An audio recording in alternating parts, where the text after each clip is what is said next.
It seems kinda weird that someone who went dead for a while has switched from random games to Yu-Gi-Oh! With how complicated the game is. Would you like me to make a video about how to play Yu-Gi-Oh! Explaining it in the silliest of ways? Will it be fairly simple? Until we cover Link and Pendulum monsters, yes. Sure, why not? It's not like grass is going anywhere. Exactly. A daily dose of grass touching keeps you away from the worst kind of decks to play. All joking aside, I actually used to play Yu-Gi-Oh! In the pretty early days, and it has gotten way more complicated since then. So this is a video trying to teach you how to play and also how to adapt to the new rules, like for Link and Pendulum monsters. Alright, so to start off, I think we should start with the main rules of Yu-Gi-Oh! And not any of the bonus stuff. And for starters, you have to have a deck consisting of 40 cards at least and 60 cards at most in order to actually start playing the game. It is also highly recommended that you actually have a friend to play with. If you don't have any friends, then I would probably recommend you try the online modes of Yu-Gi-Oh! Master Duel and Yu-Gi-Oh! Duel Links, although Duel Links uses AI while Master Duel is pretty interesting ranked and also pretty powerful on your PC, so make sure you have a really good one. Why only 40 cards minimum and 60 cards maximum? Because an alternate win condition is to beat an opponent by making them draw out their entire deck. So you have at least a minimum of 40 turns, maybe even less than that, to make your opponent draw every single card out of their deck, and if they run 60 cards, then that is going to be way.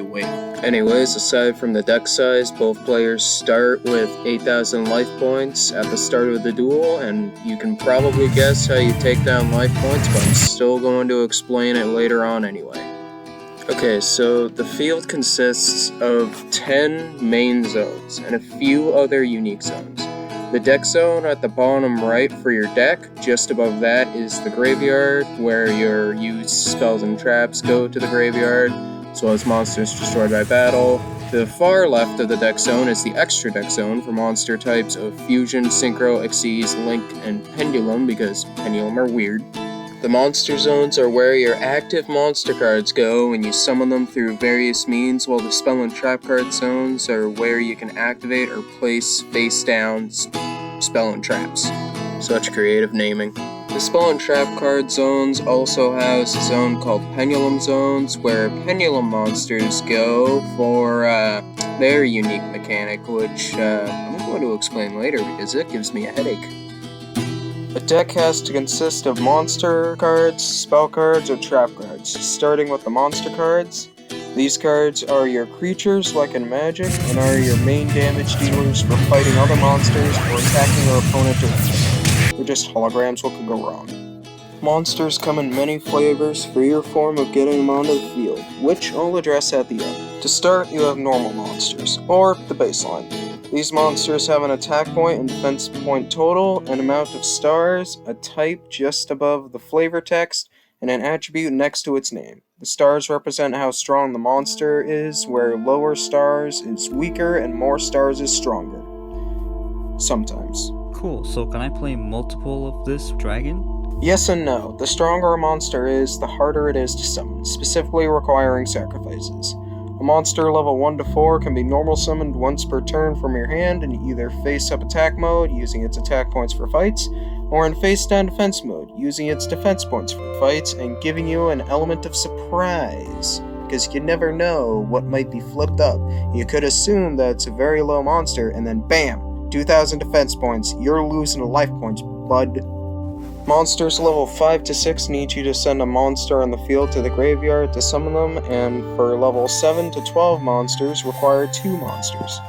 There are also effect monsters, where instead of flavor text, they get effects specifically to them and that can be used at any time and can sometimes be really broken. I'm looking at you, Max C.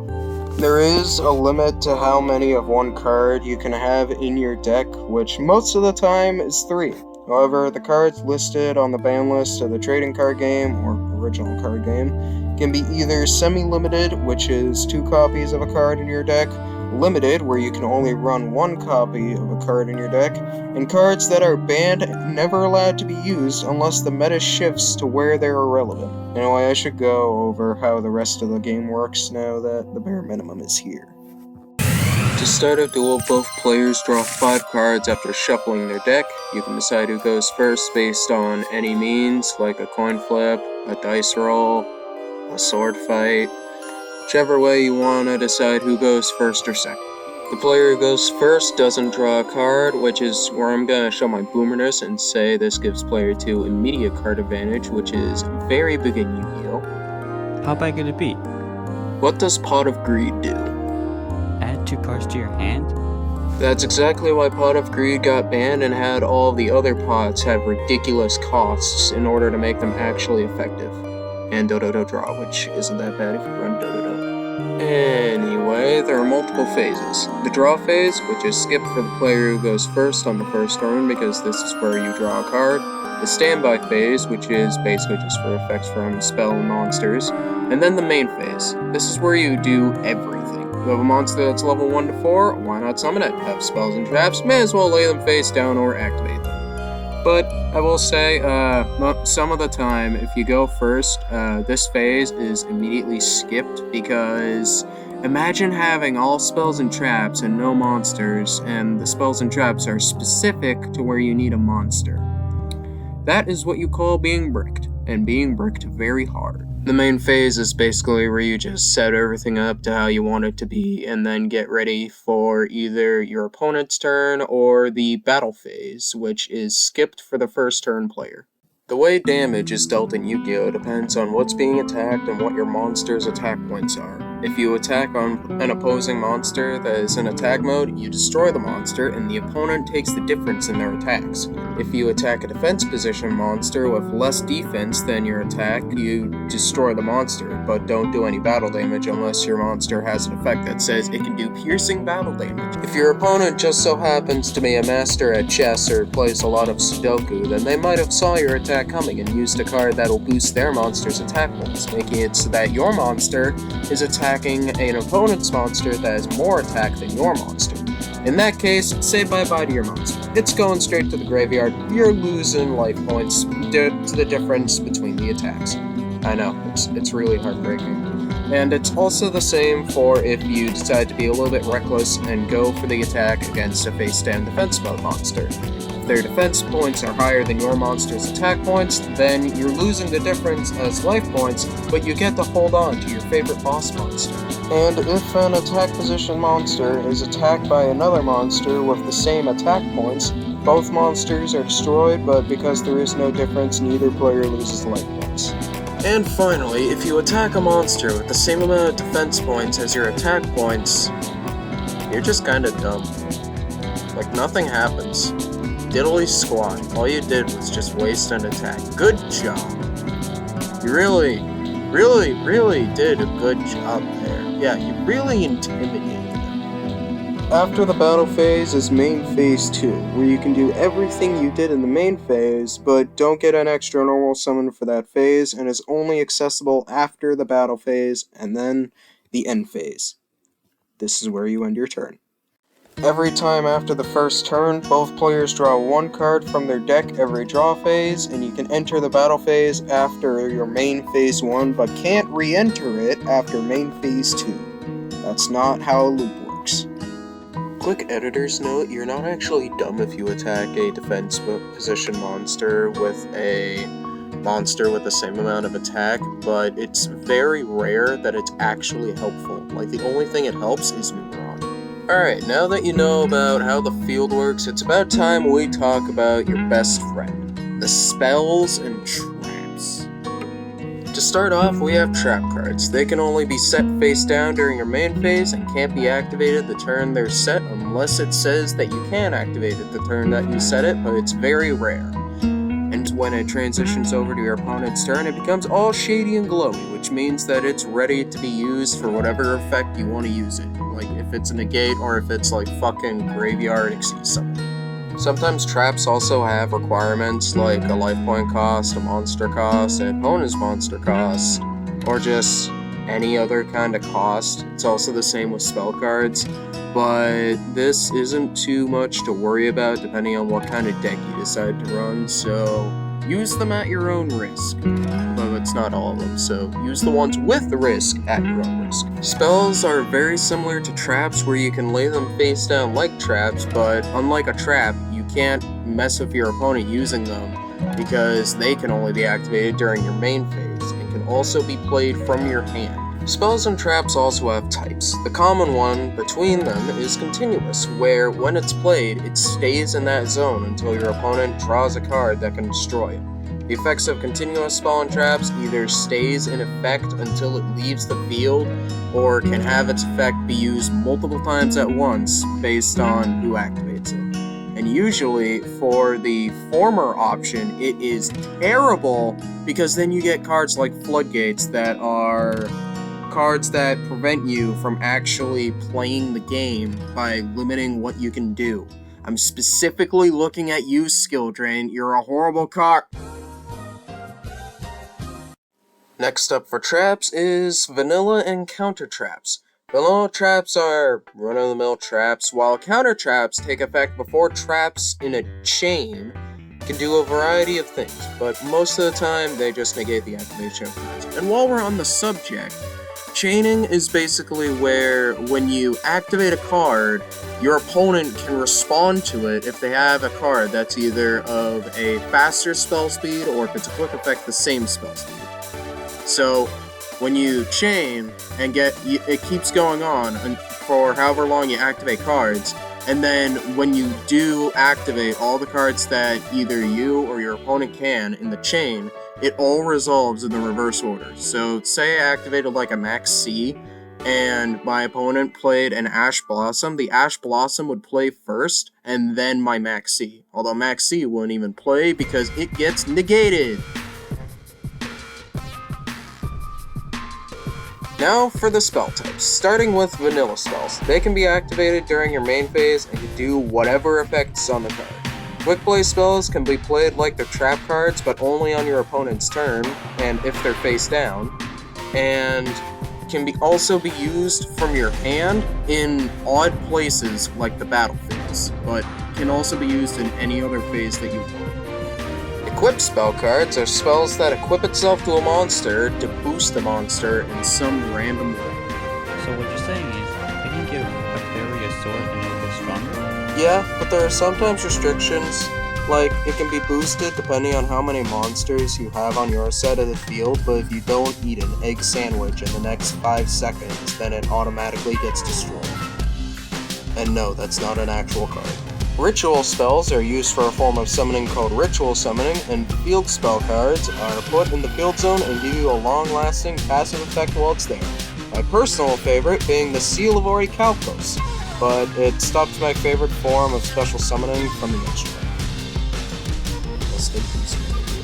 What does the Seal of Orichalcos do? At its most basic, all your monsters get 500 attack points, and you can't target the weakest monster.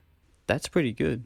It can be if you play it right, but you're not allowed your extra deck. On the plus side, though, it can't be destroyed one time, and the loser loses their soul when the game's done. So that's always an upside. How is that even legal? In terms of anime, I don't know, but it's completely harmless.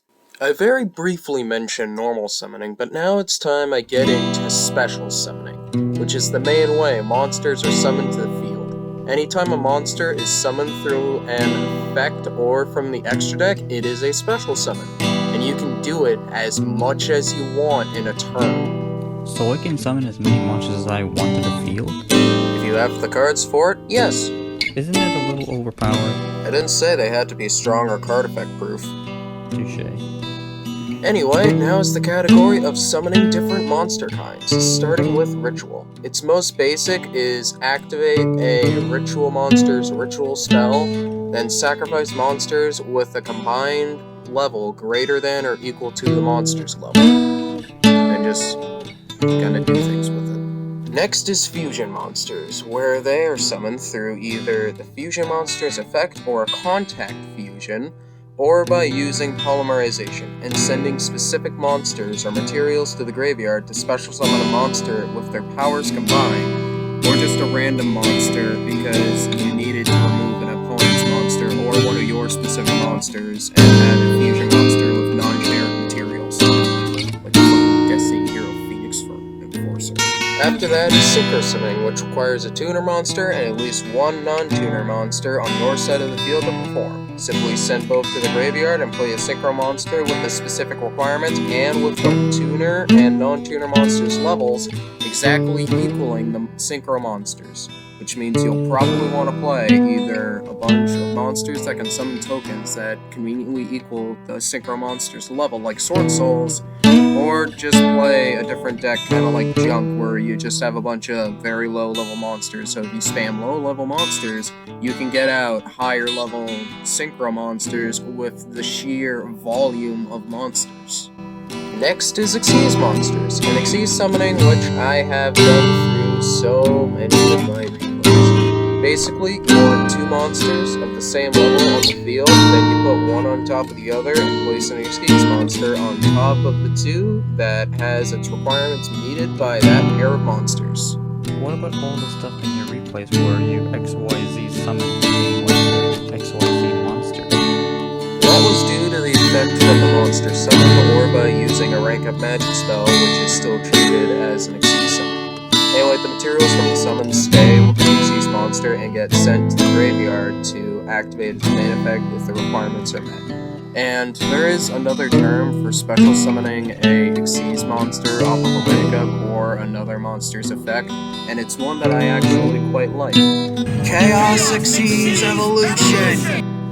Pendulum monsters! I hate these. But they're basically monster spell hybrids. You can normal summon them like any other monster, or place them in the left or rightmost spell and trap card zones. In the spell and trap card zones, it gains its spell effect, while when it's in a monster zone, it gets its monster effect, if any. If these monsters are destroyed, they won't go to the graveyard, but they go to the extra deck. What's so special about them going to the extra deck? Well, my good viewer, well, I'm sorry if I offended earlier by saying that you couldn't summon strong monsters with special summons, but you get two pendulum monsters, one in each pendulum zone, one on the far left spell and trap zone, one on the far right spell and trap zone. You can initiate a pendulum summon, and pendulum summon as many monsters from your hand or face-up extra deck as you want, as long as the level is in between the red arrow number and the blue arrow number. And this even extended to the extra deck, letting you summon an entire extra deck worth of monsters, because the link monsters weren't around yet to balance it, because now you can only pendulum summon monsters from the extra deck into the extra deck zone unless you have a link monster which links to two main monster zones. I'm going to rant about this even in a few seconds. What if that level is that arrow number? And it isn't in between, which, defending pendulum monsters a little bit is kinda dumb.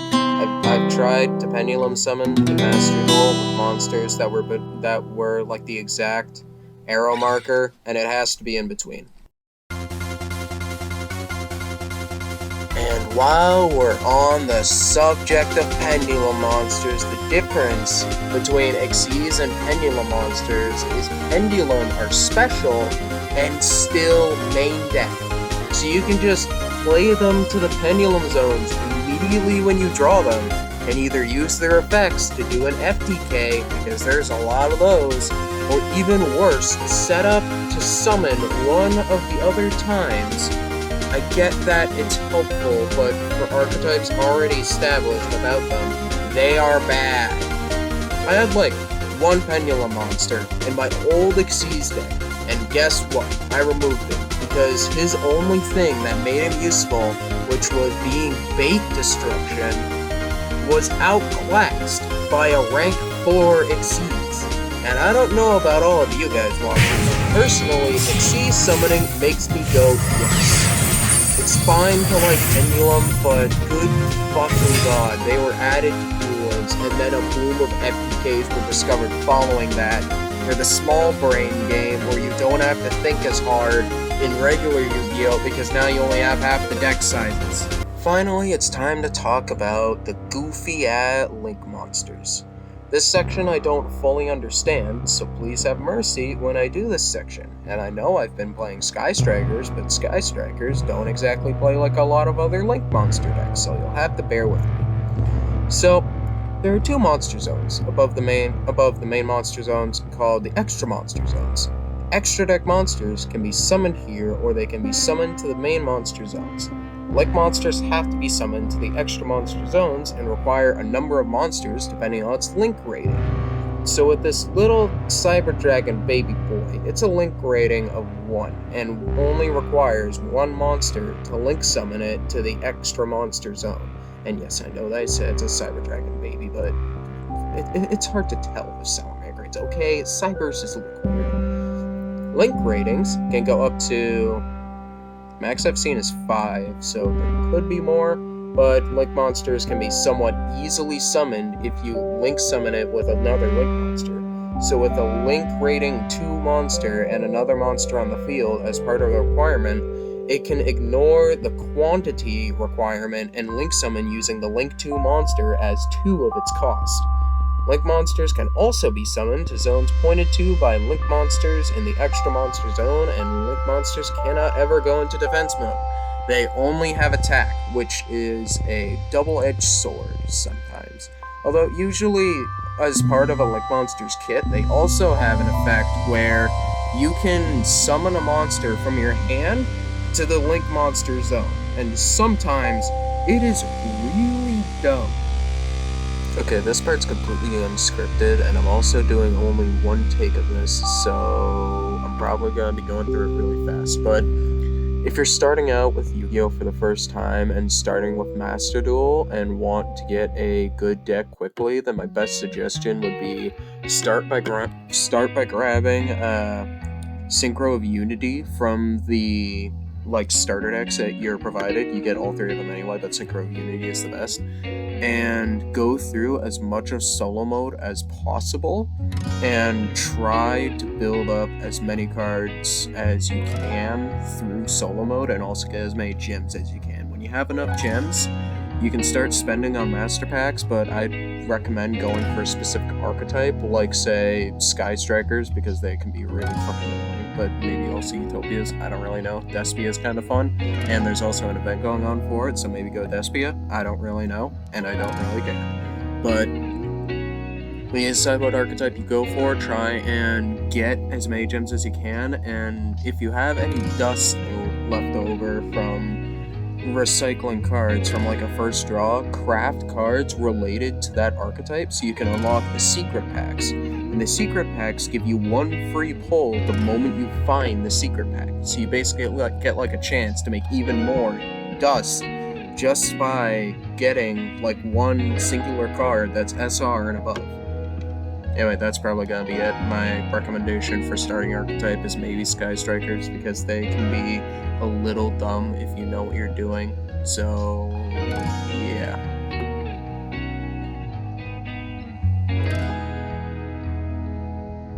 Man, this is actually kind of surprising that you made it to the end of the video. Like, usually you would expect someone to click off really early on a video that's kinda not well edited like this, but then again, Shotcut is a piece of shit, so I can't really complain there about the shitty editing.